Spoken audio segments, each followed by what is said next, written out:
Sunday was the beginning of the 60th year of Canadian Nationals, and a lot has happened already. We met with Deb Whitty, one of the first participants competing in Canadian Nationals' first ever ranch riding class. I'm Deb Whitty. I'm from Central Washington State, town of Ellensburg.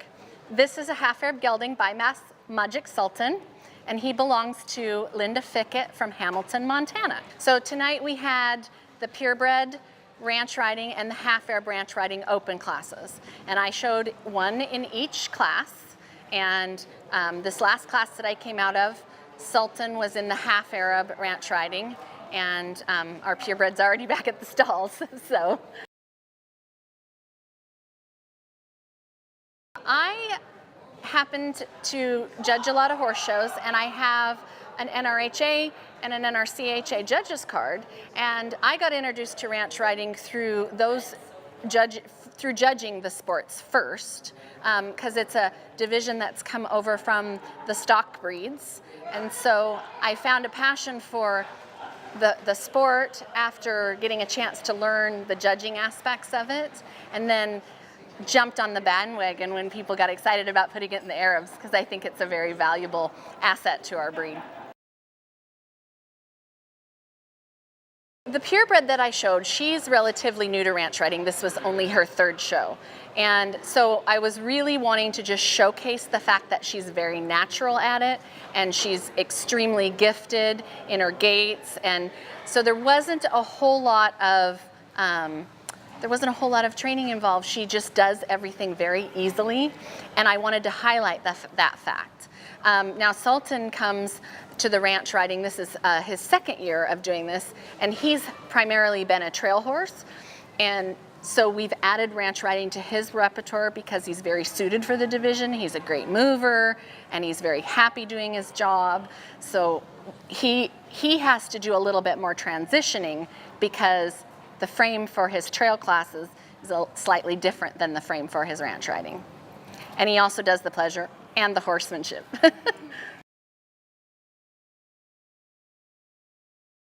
Believe it or not, Arabians are very popular ranch horses because of the stamina that they have. So my husband grew up ranching, and he always talks about the ranch that he worked on. They always had some Arabians as part of their ranch string because the horses can cover a lot of ground in a day, where they have great forward motion and strides. They're very attentive and alert horses. So when we're judging, we look for that horse that could do that job all day, that enjoys it, that is something that you could ride to check fence for 4 hours or go, gather cows on. They don't have to be physical like the reiners, but they have to be horses that like what they're doing and will go out and be able to be ridden all day. You want a horse that is very efficient at their job, that does their transitions when asked, that does them smoothly with not a lot of argument, and you want a horse that carries themselves very naturally and comfortably because they might have to do it all day long.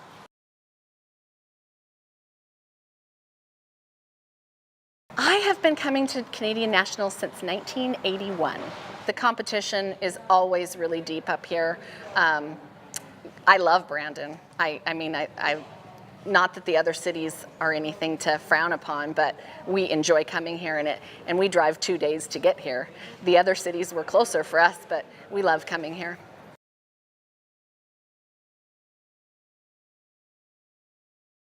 It kind of is historical. It was really neat. My purebred was reserve national champion, and it's real meaningful that now when the programs come out and they list the past national champions, I have one of the first ones on the list. So that's kind of cool. Seek out some local professionals. I would say, most people are very forthcoming with information, and you can seek out some local professionals. If there's nobody within the Arabian breed, check with your NRHA professionals around, because they've also been doing it for a while. There's a lot of avenues, and pick up the phone, ask people. I think the funnest thing about ranch riding is that it's something that can appeal to every discipline, and people can do it with, you know, a trail horse or a pleasure horse that maybe isn't as competitive as it used to be. It's a great sport for people that want to just have fun, have another class, enjoy their horses, and it's I think it's going to really grow. I really do.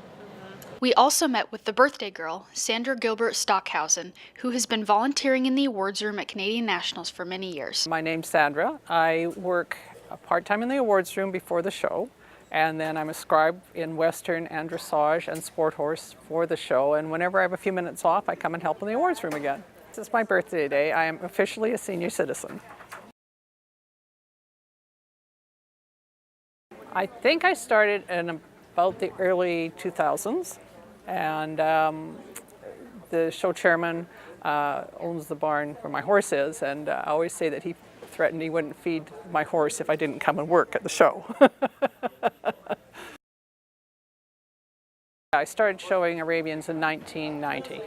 I started with dressage, and then a judge recommended my horse might be a good hunter over fences, so I started doing hunter over fences. I also rode side saddle and had lots of fun.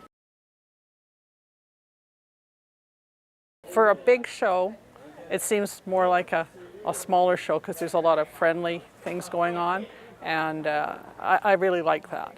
I enjoyed the people at Regina, and there are lots of volunteers there, but at Brandon there seem to be even more volunteers, so it's been really good. Hi, this is Terry the Hat Lady coming straight from the awards room and the vendor area at the Canadian National Horse Show. So if you guys have a chance to stop by, we have great stuff here in our vendor area, and we also sing and dance when you get an award at the awards room. So stop by. We have t-shirts, sweatshirts, the official jackets. Also, you can get your hair done, your hat shaped, have licorice, buy a stuffed animal, and have lots of fun. So stop by and see us. Talk to you soon. See you later. Hey, today we're going to do a bun, a horse show bun, that's the Special Hat Lady 4-pin bun. So it's really easy. Start out with getting your hair in a ponytail, and you want to put your ponytail in very, very tight.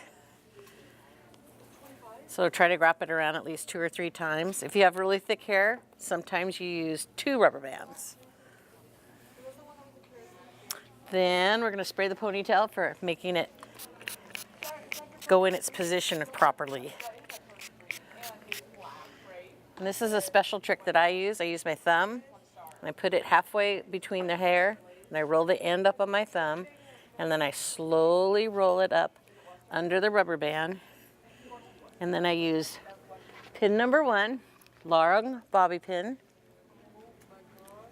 You kind of catch the back of the hair here, go underneath the rubber band, and then you go opposite, go in the other direction. So that's 2 pins holding all the hair up. Then we use our hair net, start at the bottom, and you make figure 8s.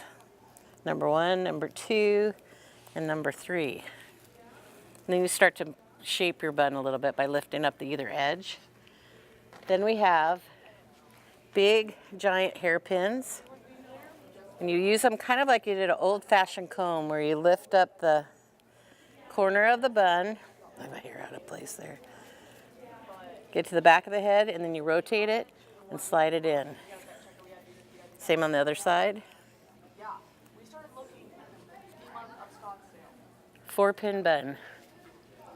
Okay, then you put your other pins in, the same as you did the big hairpins. You turn them back, then shove them in.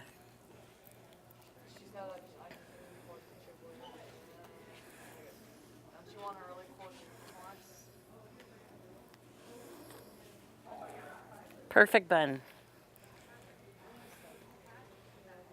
Join us on Tuesday for more fun and a whole list of exciting classes.